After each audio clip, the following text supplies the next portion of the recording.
Hello and welcome to Spinster's Library. I'm Claudia and I normally talk about books on this channel, but not today. Today we're talking about money and advertising revenue and monetization of videos. Back in March, I got approved for monetization right in the middle of March, and since then I've had ads running on most of my videos.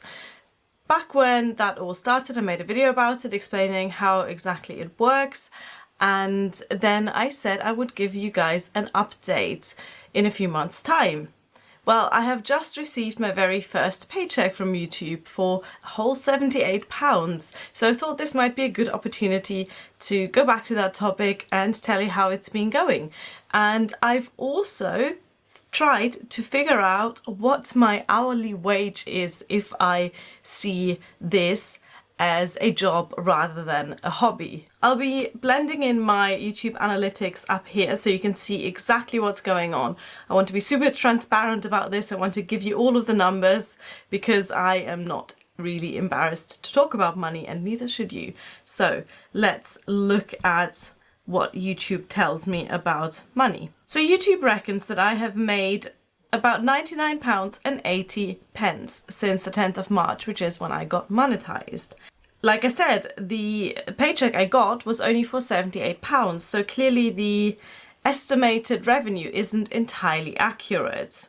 At time of recording, I have about 2,000 subscribers, but what actually matters for revenue isn't the number of subscribers, but the number of views that my videos get.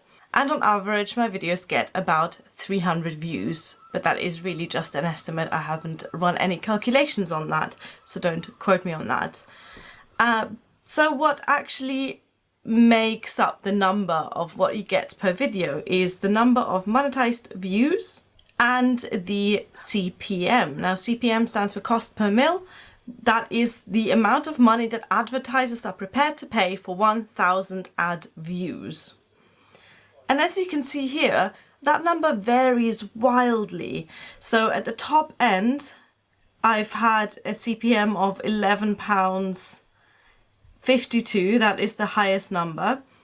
And then at the lower end, it goes down to about £4. And that span feels fairly arbitrary, because there are no clear guidelines on which videos get a high CPM and which videos get a low CPM. And to be honest, it's a bit pointless trying to chase that CPM and trying to make videos that will pay loads and loads of money. I talk about books on this channel, and I think that advertisers, generally speaking, quite like that, because there's so many, different companies that want to advertise at the type of people who watch my videos, which is mainly women between 25 and 34, so people like me, women of my own age. We're very attractive to advertisers, I think. I don't know where they get the idea from that we have money, but there you go. So my CPM is not too bad, and that's led to this overall estimated revenue. But let's talk about real numbers, and let's talk about whether with 2,000 subscribers I could consider what I do here on YouTube a job. So what I did for that is set a stopwatch and timed the amount of time that I spend working on this channel. First, let me tell you what I consider work on this channel. So I timed myself scripting videos, recording videos, editing videos, and writing description boxes. Those 4 things, fairly simple. Every time I started one of those tasks, I would press the stopwatch app on my phone. This is 2019. And then when I finished doing that task, I paused it. And I did that for the second week of June. So for 7 days straight, every time I did the tiniest bit of work on this channel, I timed it. Here are the tasks that one could consider work that I didn't time. Replying to comments, reading books, kind of an obvious one. I read books for fun, but without reading books, I can't really talk about books on this channel. I also didn't time the amount of time that my laptop spent doing work without me having to do anything. So export time and upload time I didn't count because, well, honestly, I just walked away from my laptop. I didn't just sit there, watch the little bar fill up for hours and hours on end. So those things didn't count towards the amount of work that I've done. Replying to comments, uploading and exporting time, reading books. And also I didn't count the whole preparation that goes into setting up for filming. So things like tidying up my office, because I tell you, that shelf isn't always this tidy. Doing my hair and makeup for these videos, although, yeah, let's be honest, not much time went into hair styling for this particular video. When it comes to thumbnail making, I think I timed some of it, but then sometimes I forgot. So this is not an exact science at all. With that all in mind, how much time do you think I spent in 1 week, 7 days working on this channel? I'll leave you some time to write it in the comments before I show you what my app says. This is it.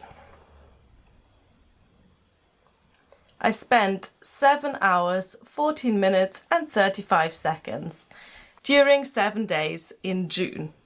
So that means that per day I spent about 1 hour working on this YouTube channel.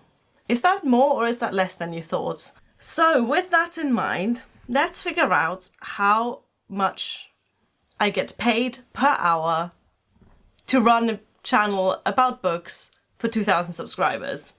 So for that, I'm going to get my estimated revenue for June. And again, this estimate is a bit higher than what I actually got paid. And in June, YouTube estimates that I made £22.87. So if I work, let's round down. If I work 1 hour every day on this YouTube channel, and June has 30 days, then I should be able to calculate my hourly wage by dividing £22.87 by 30 days. And what I get is 76p. So 76p is probably about $1, and that is my hourly wage. So with 2,000 subscribers, I make about $1 an hour, or 76p an hour. What does that tell me?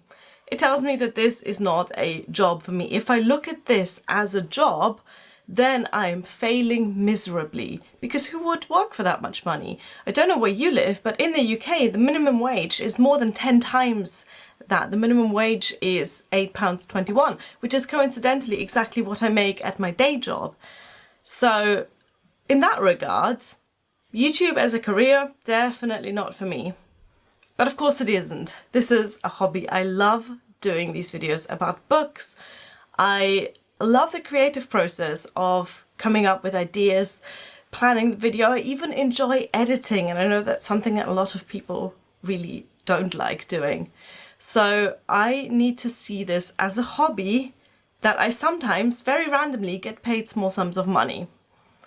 And I'm kind of grateful that my hobby pays small sums of money, because how many other people can say that about their hobby? And if you're someone who's thinking of starting a YouTube channel, whether it's about books or anything else, then please don't start with the intention of making money, because that's just not going to happen. And any money you make along the way, any incidental bits, any pennies here and there, enjoy them, but don't count on them. The other thing is, of course, I've just calculated how much I got paid per hour while monetized. But before YouTube decided to put ads on my videos, I was running this channel for 1.5 years without getting any money whatsoever. So again, if you take away one thing from this video, is that you cannot do this with the intention of making money, because you will get disappointed. This YouTube thing is a lot of fun, and I really love it, and I love the community that I'm part of, and I love talking about books, because I don't really have that many people in my everyday life to talk to about books. And that really is what makes the value for me. That really is why I do it. that and the whole creative aspect of making videos. There are so many benefits to starting a YouTube channel, and specifically starting a booktube channel, that include how much your reading tastes develop, how much more you actually read. You learn so many skills, not just in video editing and recording, but also in things like public speaking and in forming your thoughts into words. That really, that should be the motivation for making YouTube videos. Forget about monetization, forget about ad revenue, because in the end, it's a very small part of what we do here. That being said, if you have any questions about ad revenue, about monetization, about my numbers, about how much I personally make doing this, please post them in the comments below. Like I said before, I'm German, I am not embarrassed to talk about money, and I will very happily answer any questions that you might have if I can actually answer them. Thank you for watching. Bye.